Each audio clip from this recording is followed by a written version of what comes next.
और बच्चों कैसे हैं आप लोग? एकदम मस्त रहना है, ठीक है। चलो, मैंने क्या कहा था कि आज से हम लोग प्रोबेबिलिटी की प्रॉब्लम को क्या करेंगे, चालू करेंगे सॉल्व करना। ठीक है, देखो एक सबसे बेसिक प्रॉब्लम मैंने ब्लैक बोर्ड पे लिखी हुई है। प्रॉब्लम क्या कह रहा है, अरे वो मार्कर भूल जाता हूँ मैं, मार्कर खोजता रहता हूँ मैं अपना। ठीक है, देखो क्या कह रहा है कि और डाई इज थ्रोन वंस, एक डाई है आपके पास, एक पासा है, आपने उसको फेंका, तो फाइंड द प्रोबेबिलिटी, इस बात की प्रोबेबिलिटी क्या होगी ऑफ गेटिंग, पहला आपसे पूछ रहा है कि एक प्राइम नंबर, दूसरा पूछ रहा है a number lying between 2 and 6, और तीसरा क्या पूछ रहा है आपसे, एक ऑड नंबर आने की प्रोबेबिलिटी क्या होगी। सबसे बेसिक क्वेश्चन मैंने उठाया अभी, मेरी बात समझ में आ रही है? तरीका मैंने क्या सिखाया था आपको, मैंने क्या बताया था, प्रोबेबिलिटी कैसे निकाली जाती है? तो सर आपने सिखाया था कि प्रोबेबिलिटी हमेशा एक इवेंट की निकाली जाती है। किससे निकाली जाती है? एक इवेंट की निकाली जाती है। और ये किसके बराबर होती है बेटा? ये बराबर होती है number of elements in events divided by what, number of element in sample space के बराबर होती है। ये मैंने आप लोग को सिखाया था लास्ट वीडियो में। यहां तक कोई दिक्कत है आपको? नहीं है? अब आगे सुनो, चलो अब इसको सॉल्व किया जाता है। ठीक है, पहला क्या बोल रहा है आपसे, बोल रहा है कि और डाई इज थ्रोन वंस, एक डाई को आप क्या करते हो बेटा, फेंकते हो। कितनी बार फेंकते हो? एक बार फेंकते हो। तो कभी भी किसी भी प्रॉब्लम को सॉल्व करने से पहले सबसे पहले आप क्या करोगे, उसका सैंपल स्पेस लिखोगे। क्या लिखोगे? उसका सैंपल स्पेस लिखोगे। मैंने ऑलरेडी एग्जांपल ले रखा है, देखो वहीं से क्वेश्चन आया हुआ है। तो अगर मैं डाई को एक बार फेंकूंगा तो मुझे बताओ सैंपल स्पेस में क्या क्या आएगा। डाई को अगर मैं एक बार फेंकूंगा तो सैंपल स्पेस में बताओ क्या क्या आएगा। या तो 1 आएगा, या तो 2 आएगा, या तो 3 आएगा, या तो 4 आएगा, या तो 5 आएगा, या तो क्या आएगा बेटा, 6 आएगा। यही 6 केस पॉसिबल है। क्या इसके अलावा कुछ और पॉसिबल है? आंसर है नहीं, ये 6 केस आएंगे, आपका सैंपल स्पेस बन गया। ठीक है, अब आपको क्या बताना, इस सैंपल स्पेस से आपको इवेंट्स आपके दिए हुए हैं, इसकी प्रोबेबिलिटी आपको क्या करनी है बेटा, बतानी है। किस बात की प्रोबेबिलिटी बतानी है? पार्ट नंबर ए आपसे पूछ रहा है कि ये बताइए प्राइम नंबर आने की प्रोबेबिलिटी क्या होगी। प्राइम नंबर आने की प्रोबेबिलिटी क्या होगी। लेट, मैंने इवेंट E1 को मान लिया, इवेंट E1 को क्या मान लिया कि हमको क्या चाहिए, एक प्राइम नंबर चाहिए। क्या चाहिए बेटा? एक प्राइम नंबर चाहिए। तो मुझे बता दो इवेंट्स के एलिमेंट्स क्या क्या हो जाएंगे। सैंपल स्पेस से चूज करो। कभी भी किसी भी प्रॉब्लम को, मैं फिर रिपीट कर रहा हूं, किसी भी प्रॉब्लम को स्टार्ट करने से पहले आप प्रश्न को पढ़िए, हम कौन से ऑपरेशन कर रहे हैं और उस ऑपरेशन के पॉसिबल आउटकम्स क्या क्या हैं। उन्हीं आउटकम को देखते हुए, उनमें से किसी, मतलब उन आउटकम्स को देखते हुए उन्हीं आउटकम में से कुछ इवेंट्स वो बनाएगा और उन इवेंट्स की आपसे क्या पूछेगा, वो प्रोबेबिलिटी पूछेगा। आपने डाई को फेंका, आपके पॉसिबल आउटकम्स आ गए। अब देखो उन्होंने यहां से प्रॉब्लम बनाई कि ये बताइए इस इवेंट के आने की प्रोबेबिलिटी क्या है। इवेंट क्या है कि आपको एक प्राइम नंबर चाहिए। आपको क्या चाहिए? एक प्राइम नंबर चाहिए।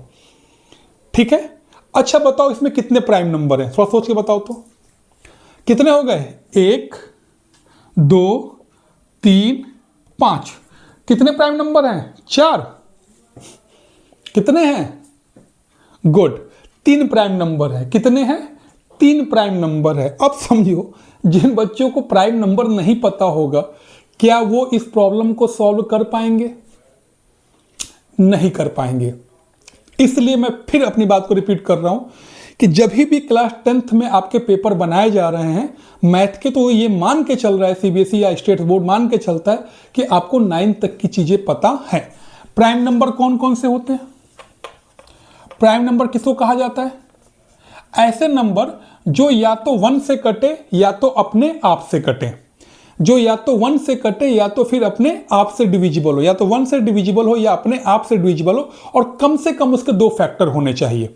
ठीक है, 1 एक प्राइम नंबर नहीं होता है। क्यों? क्योंकि 1 सिर्फ 1 से कटता है और किसी नंबर से नहीं कटता है, और कम से कम 2 फैक्टर होने चाहिए उसके। मेरी बात समझ में आई? तो इसलिए 1 एक प्राइम नंबर नहीं होता है। तो कौन कौन से होंगे बेटा? 2 होगा, 1 से कटता है, 2 से कटता है। 3 को देखो, 1 से कटेगा और 3 से कटेगा, 4 4 नहीं होगा क्योंकि 1 से भी कटेगा, 2 से भी कटेगा और 4 से भी कटेगा। 2 से ज़्यादा फैक्टर, सॉरी 2 से ज़्यादा फैक्टर हो गए, सिर्फ 2 ही फैक्टर हो सकते हैं, एक तो या तो 1 या तो वो नंबर इटसेल्फ। लेकिन अगर 2 से ज़्यादा फैक्टर किसी भी नंबर के आ रहे हैं तो फिर वो प्राइम नंबर नहीं रह जाता है, वो हो जाता है कंपोजिट नंबर। हो सकता है कि मैंने प्रॉब्लम प्राइम नंबर की बनाई हो यहाँ पे, आपसे एग्जाम में कंपोजिट नंबर में पूछ ले, इसलिए आपको पता होना चाहिए। तो जिस भी नंबर के 2 से ज़्यादा फैक्टर आ जाते हैं फिर वो नंबर क्या हो जाता है बेटा, कंपोजिट नंबर हो जाता है। तो 2 होता है, 3 होता है, 4 नहीं होगा, 5 होगा। 6 को देखो, 6 का फैक्टर 1 से कटता है 6, 2 की टेबल में 6 आता है, 2 3 जा 6, 3 की टेबल में आता है, 2 से ज़्यादा फैक्टर बन गए, इसलिए 6 भी प्राइम नंबर नहीं होगा। मेरी बात समझ में आ गई? याद रखना 1 ना तो प्राइम नंबर होता है ना ही कंपोजिट नंबर होता है, बिल्कुल अपने दिमाग में बैठा लो। 1 ना तो प्राइम नंबर होता है ना ही कंपोजिट नंबर होता है। तो मुझे बताओ आपको किस इवेंट की प्रोबेबिलिटी निकालनी है? एक प्राइम नंबर, तो प्राइम नंबर कौन कौन से हो जाएंगे? 2 हो जाएगा, 3 हो जाएगा और क्या हो जाएगा बेटा, 5 हो जाएगा। मेरी बात समझ में आ गई? तो मुझे बता दो number of elements in event E1 कितने हो जाएंगे? 3। कोई डाउट यहां पे? समझ में आ गया? तो आपको इवेंट E1 की क्या करनी है, प्रोबेबिलिटी निकालनी है। तो कैसे निकाल लोगे? तो कितना सिंपल होता है, प्रोबेबिलिटी ऑफ इवेंट E1 कितना हो जाएगा, number of elements in E1 divided by number of element in what, sample space. Event E1 में कितने एलिमेंट्स है बेटा? 3 है, और सैंपल स्पेस में कितने एलिमेंट्स है बेटा? 6 है। Number of element in sample space यहाँ पे कितने बच्चा? 6 है, 1 2 3 4 5 6। तो बताओ आंसर कितना हो जाएगा? 3 1 जा 3, 3 2 जा 6, 1/2। समझ में आ रहा है? नहीं आ रहा है? आ रहा है? ठीक है। तो जो भी इवेंट, पहले जो भी आपसे प्रश्न कह रहा है, जो भी ऑपरेशन कर रहा है, उसका सैंपल स्पेस लिख लो, और जिस बात की प्रोबेबिलिटी निकालने को बोल रहा है वो कहलाता है इवेंट, वही आपका फेवरेबल केस होता है। जिस भी बात की प्रोबेबिलिटी निकालने को आपको एग्जामिनर बोल रहा है वो एक्चुअल में क्या पूछना चाह रहा है, वो दैट इज योर इवेंट। क्या है बेटा? वही आपका इवेंट है।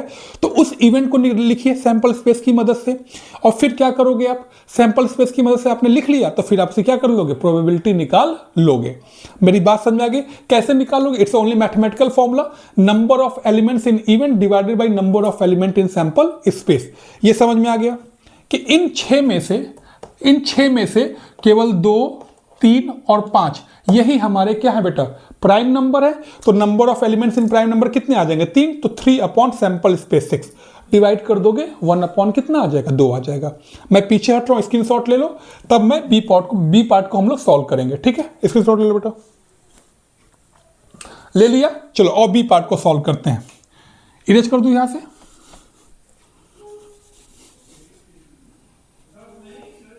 चलो इसको मैं पूरा इरेज कर देता हूं ताकि प्रॉपर तरीके से आपके दिमाग में बातें जाए। मेरी बात समझ में आ रही है? चलो इसको भी इरेज कर देता हूं बच्चा।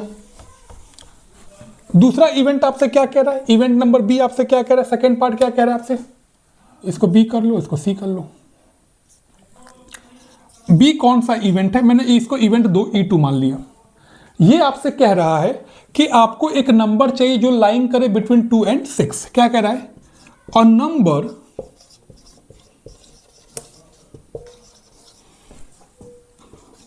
लाइन बिटवीन व्हाट, 2 and 6 के बीच में। A number line between what, 2 and 6।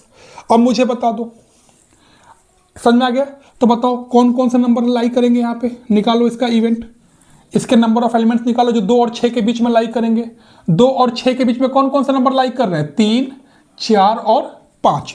कौन कौन से नंबर लाई कर रहे हैं बेटा, 3, 4, 5। ये हमेशा सैंपल स्पेस से आता है। ठीक है, तो मुझे बता दो यहां से number of elements in event E2 कितना हो जाएगा बेटा, कितना आ गया, 3 आ गया। गुड। तो अब प्रोबेबिलिटी इस इवेंट की भी निकाल लो, कितना सिंपल है, कितना हो जाएगा, number of elements in E2 upon number of element in what, NS। E2 में बताओ कितने केस हैं, 3/6। आंसर कितना आ गया बेटा, 1/2 आ गया। कोई दिक्कत यहां पे? गुड, नोट कर लो इसको भी, स्क्रीनशॉट ले लो इसका। ठीक है, अब हम तीसरा केस देखें। इसकी प्रोबेबिलिटी भी कितनी आ गई बेटा, 1/3। 2 और 6 के बीच में कौन कौन सा नंबर लाइक कर रहे हैं, 3 4 और 5। ये आपका दूसरा इवेंट हो गया।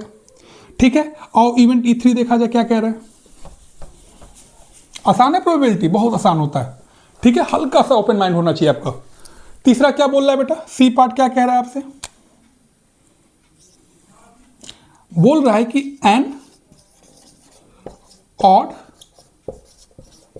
Number, an odd number. अच्छा बताओ ऑड नंबर कैसे आएगा। लेट दिस इवेंट को मैंने क्या मान लिया बेटा, E3 मान लिया, क्या मान लिया, E3 मान लिया, एन ऑड नंबर। तो बताओ ऑड नंबर कौन कौन से होते हैं, अभी आपको पता होना चाहिए, फिर छोटी क्लास का प्रॉब्लम आ गया। ऑड नंबर किसे कहा जाता है, ऐसे नंबर्स जो 2 से डिवाइड ना हो, ऐसे नंबर जो 2 की टेबल्स में ना आते हो, ऐसे नंबर क्या कहलाते हैं बच्चा, ऑड नंबर कहलाते हैं। देखो क्या 2 की टेबल में 1 आता है, क्या नहीं आता, क्या क्या आता है, 1 आ जाएगा। 2 आता है क्या 2 की टेबल में, हाँ 2 1 जा 2, तो ऑड नंबर नहीं कहलाएगा। 3 आता है क्या, नहीं का आता है तो ऑड नंबर कहलाएगा। 4 आता है 2 2 जा 4, तो ये नहीं कहा जाएगा। 5 आता है, हाँ आता है। 6 नहीं आता, 6 आता है तो 6 नहीं कहलाएगा, 5 नहीं आता तो 5 एक ऑड नंबर होगा।